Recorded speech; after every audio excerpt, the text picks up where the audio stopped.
Fransia dari kelas 12 IPA 1. Di sini saya akan menjelaskan tentang peran bangsa Indonesia dalam perdamaian dunia. Peran Indonesia dalam perdamaian dunia itu terbagi menjadi 3. Yang pertama adalah landasan politik luar negeri bebas aktif. Yang kedua ada politik luar negeri bebas aktif dan pelaksanaannya. Dan yang ketiga ada peran Indonesia dalam upaya menciptakan perdamaian dunia. Sekarang kita masuk ke dalam landasan politik luar negeri bebas aktif. Landasan ideal dan konstitusional politik luar negeri bebas aktif terbagi menjadi 2. Yang pertama ada Pancasila dan Undang-Undang Dasar 1945. Dan landasan operasional politik luar negeri Indonesia bebas aktif itu terbagi menjadi 4. Yang pertama itu adanya alinea pertama pembukaan Undang-Undang Dasar 1945. Yang kedua ada ketetapan MPR nomor 12 tahun 1966. Yang ketiga ada ketetapan MPR nomor 4 tahun 1983. Yang terakhir ada ketetapan MPR nomor 2 tahun 1983. Sekarang kita masuk ke dalam pelaksanaannya. Yang pertama itu adalah Indonesia selalu bersikap netral di tengah-tengah ketegangan dunia. Mengapa disikap netral? Karena pada saat itu adanya perang dingin antara Uni Soviet dan Amerika Serikat. Yang kedua ada politik luar negeri Indonesia masa demokrasi liberal, yaitu menggagas konferensi Asia Afrika dan gerakan non-blok. Yang ketiga ada politik luar negeri Indonesia masa demokrasi terpimpin, yaitu menghapus imperialisme dan kolonialisme. Yang keempat ada politik luar negeri Indonesia pada Orde Baru, yaitu menggagas ASEAN, ikut dalam APEC dan KTT non-blok, dan bergabung dengan OPEC. Yang kelima ada politik luar negeri Indonesia masa reformasi, dipengaruhi oleh kondisi dalam negeri. Selanjutnya ada peran bangsa Indonesia dalam menciptakan perdamaian dunia, terbagi menjadi 7. Yang pertama itu ada Konferensi Asia Afrika atau bisa disebut KAA. Yang ketiga ada Gerakan Non-Blok atau GNB. Yang ketiga ada ASEAN. Yang keempat ada Deklarasi Juanda Konferensi Hukum Laut Internasional. Yang kelima ada Organisasi Konferensi Islam atau OKI. Yang keenam ada Jakarta Informal Meeting atau JIM. Yang ketujuh ada pengiriman misi Garuda ke luar negeri. Sekarang kita akan menjelaskan yang pertama, yaitu Konferensi Asia Afrika. Konferensi KA ini pencetusnya terdiri dari 5 negara. Yang pertama itu dari Indonesia, namanya adalah Ali Sastrawamijojo. Yang kedua itu dari India yang bernama Pandit Jawaharlal Nehru.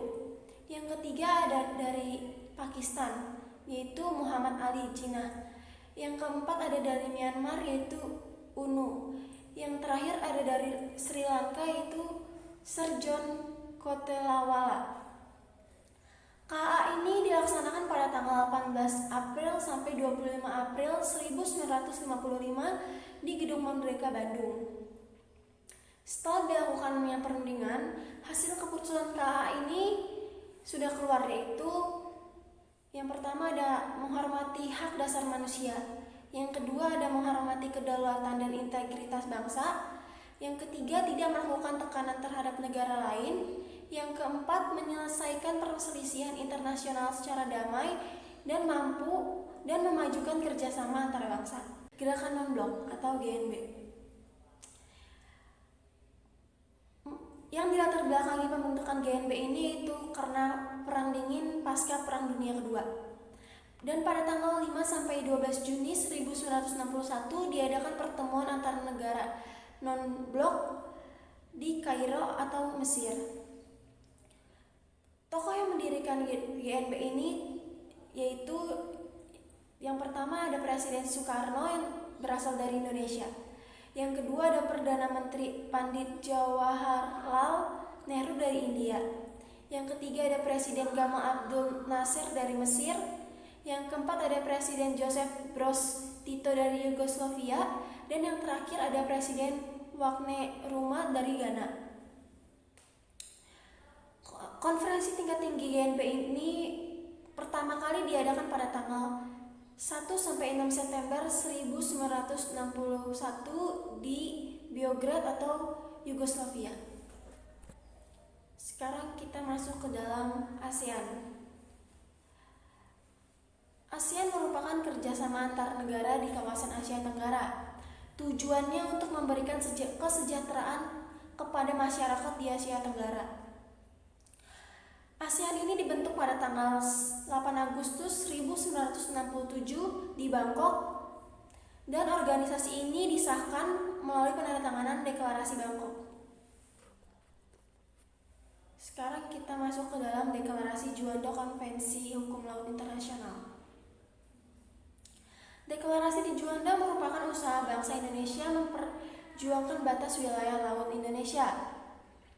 Pada tanggal 13 Desember 1957, pemerintah mengeluarkan sebuah pernyataan yang dikenal dengan Deklarasi di Juanda. Kenapa dikenal dengan nama itu?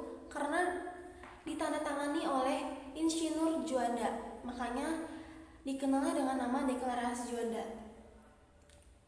Dalam Deklarasi Juanda ini, batas teritorial Indonesia diubah menjadi 12 mili dan diukur dari titik terluar pulau-pulau di Indonesia.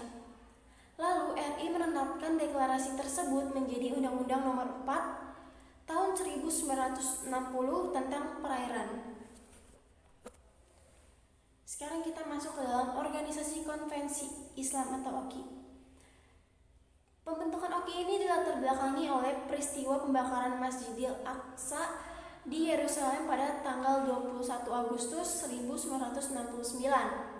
Kemudian OKI ini mengadakan konferensi tingkat tinggi pada tanggal 22 September sampai 25 September 1969 di Rabat.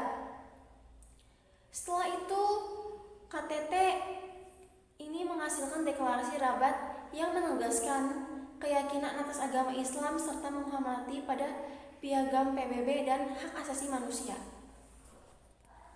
Sekarang kita lanjut ke dalam Jakarta Informal Meeting atau JIM. Jakarta Informal Meeting ini merupakan peran Indonesia untuk menangani permasalahan yang melibatkan negara di Asia Tenggara.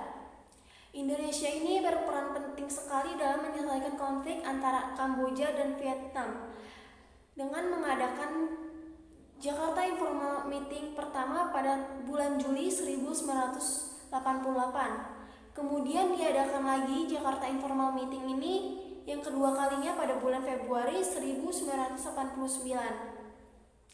Hasil dari Jakarta Informal Meeting ini yaitu penarikan mundur pasukan Vietnam secara berangsur-angsur sejak 16 November 1989. Sekarang kita masuk ke dalam pengiriman misi Garuda ke luar negeri. Misi Garuda ini merupakan dukungan Indonesia kepada PBB untuk menciptakan perdamaian dunia. Misi ini bertugas sebagai pasukan pemeliharaan perdamaian dan membantu bangsa Indonesia baik yang menghadapi agresi militer maupun perjuangan merebut kembali Irian Barat.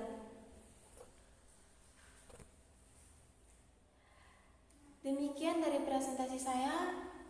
Mohon maaf jika ada kesalahan kata atau yang kurang jelas. Terima kasih, Tuhan Yesus memberkati.